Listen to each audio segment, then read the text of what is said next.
ഗുരുവായൂർ അമ്പലനടയിൽ പടം അത് ഒരു ഫുൾ കോമഡി എൻ്റർടൈനറായിട്ട് എനിക്ക് ഫീൽ ചെയ്യും. അത് പൃഥ്വിരാജിൻ്റെ ആയാലും ബേസിൻ്റെ ആയാലും കോംബോ നല്ല രീതിയിൽ കോമഡി നല്ല രീതിയിൽ വന്നിട്ടുണ്ട്.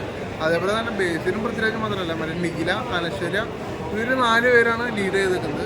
അത് എല്ലാവരും നല്ല പെർഫോമൻസ് ചെയ്തത്. ഒരു കോമഡി പാക്കേജ് ആണോ? കോമഡി പാക്കേജ്, അതായത് അഭിനയിച്ച എല്ലാവരും കോമഡി നല്ല രീതിയിൽ വർക്കൗട്ട് ചെയ്യുന്നുണ്ട്. അതായത് തമിഴ്നാടിനൊക്കെ ഉണ്ട്, ഈ പേര് കൃത്യമായിട്ട് അറിയില്ല, പുള്ളിയുടെയൊക്കെ രസമുണ്ട്.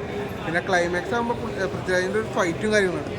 അതിലൊക്കെ പുള്ളിയുടെ പെർഫോമൻസ്, ആ എനർജി, അതൊക്കെ ഒന്നും ബാക്കോട്ട് പോയല്ല. ഇൻഡസ്ട്രി ഹിറ്റ് ആയിരിക്കും. എന്തായാലും ഫാമിലിക്കൊക്കെ ധൈര്യമായിട്ട് കയറാവുന്ന പടമാണ്. എന്തായാലും ഹിറ്റ് ആവട്ടെ. നല്ല പടം ഇഷ്ടമായോ? ഒന്നൊന്നര കല്യാണം കൂടി വൈബാണ്, ഒരു രക്ഷയില്ല. Out and out entertainment. ആഘോഷം എന്ന് പറഞ്ഞാൽ പൂരപ്പുറമാക്കിയില്ല. സ്റ്റാർട്ടിങ് മുതൽ പൃഥ്വി ബേസിൽ കോമ്പോ ഞാൻ ഇത്ര വൈബാവുന്ന പ്രതീക്ഷിച്ചില്ല. ഭയങ്കര സിംഗായിരുന്നു. അത് പക്കയായിട്ട് വർക്കൗട്ടായിരുന്നു. ഇത് ത്രൂ കോമഡിയാണ്. വന്ന് കണ്ട് ചിരിച്ച് അടിച്ചു പൊളിക്കാനുള്ളതാണ്. ക്ലൈമാക്സ് ആയപ്പോൾ ഒരു അൺഎക്സ്പെക്റ്റഡ് ക്യാമിയോ കൂടി വന്നിട്ട് പടം വേറെ ലെവലായി. മൊത്തത്തിൽ സ്റ്റാർട്ട് ടു എൻഡ് പക്ക വരിക, ഹാപ്പിയായി വരാം, ഡബിൾ ഹാപ്പിയായി തിരിച്ചു പോവാം. അതാണ് പടം. ഇൻഡസ്ട്രി ഹിറ്റ് ആയിരിക്കും. മാരക പടമോ അല്ലെങ്കിൽ ഇതുവരെ കാണാറില്ല. നമ്മൾ പഴയ സിദ്ദിഖ് ലാൽ പടത്തിൽ കാണുമ്പോൾ ഒരു തമാശ, ത്രൂ ഔട്ട് ഒരു കോമഡി അങ്ങനെ ഉണ്ടാവില്ല. ആ കോമഡി എല്ലായിടത്തും വർക്കൗട്ട് ആയെന്നുള്ളതാണ് സംഭവം. ഒരുപാട് ക്യാരക്ടേഴ്സ് ഉണ്ട്. എല്ലാ ക്യാരക്ടേഴ്സിനും അവരുടെ റോൾ ഈക്വലായി കൊടുക്കുക. ഈവൻ ജഗദീഷ് ചേട്ടനായാലും എല്ലാവരും സൂപ്പറായിട്ട് ചില ഡയലോഗ്സ്, പിന്നെ ബേസിൻ്റെ ചില മാനേഴ്സുകൾ, അതെല്ലാം പക്കേ വർക്കൗട്ടായിട്ടുണ്ട്. പൃഥ്വിരാജ് എപ്പോഴും കോമഡി കാണിക്കുമ്പോൾ അത്ര വർക്ക് ആവാറില്ല എന്നുള്ള ഇതുണ്ടായിരുന്നു. പക്ഷേ ഇതിനകത്ത് പുള്ളി സെറ്റായിട്ട് പുള്ളി ഒരു എന്താ പറയുക, ടീച്ചർ കണ്ടപ്പോൾ കുറച്ച് ഓവറല്ലേ അങ്ങനെ ഒരു ടോക്ക് വന്നായിരുന്നു. പക്ഷേ ഇതിനകത്ത് സെറ്റായിട്ടുണ്ട്. പൃഥ്വി ബേസിൽ കോംബോ ഉണ്ടല്ലോ, അത് എന്നിട്ട് നമ്മുടെ നിതിൻ അച്ചു കോംബോ ഇല്ല, ആ ഒരു വൈബായിരുന്നു.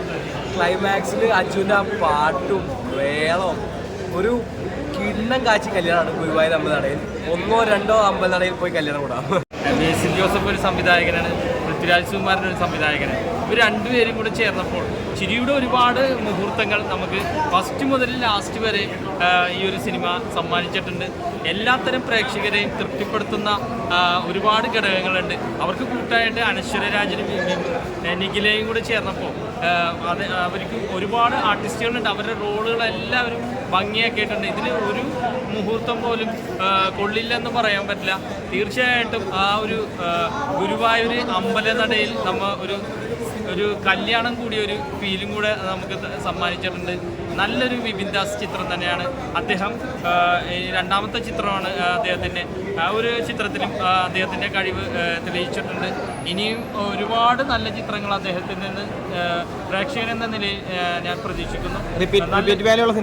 നല്ല ഒരു ചിത്രം നമുക്ക് ഇനിയും കാണാൻ തോന്നിക്കുന്ന ഒരുപാട് മുഹൂർത്തങ്ങളുണ്ട്. തീർച്ചയായിട്ടും ഈ ഒരു അവധിക്കാലത്ത് കുടുംബവുമൊത്ത് നമുക്ക് ധൈര്യമായിട്ട് കുട്ടികളോടൊത്ത്, പ്രത്യേകിച്ച് ഇനി വെക്കേഷൻ തീരാൻ പോവുകയാണ്, അവരെ കൊണ്ടൊന്ന് കാണിക്കാൻ പറ്റിയ ഒരു നല്ലൊരു ചിത്രമാണ് ഗുരുവായൂർ അമ്പലനട.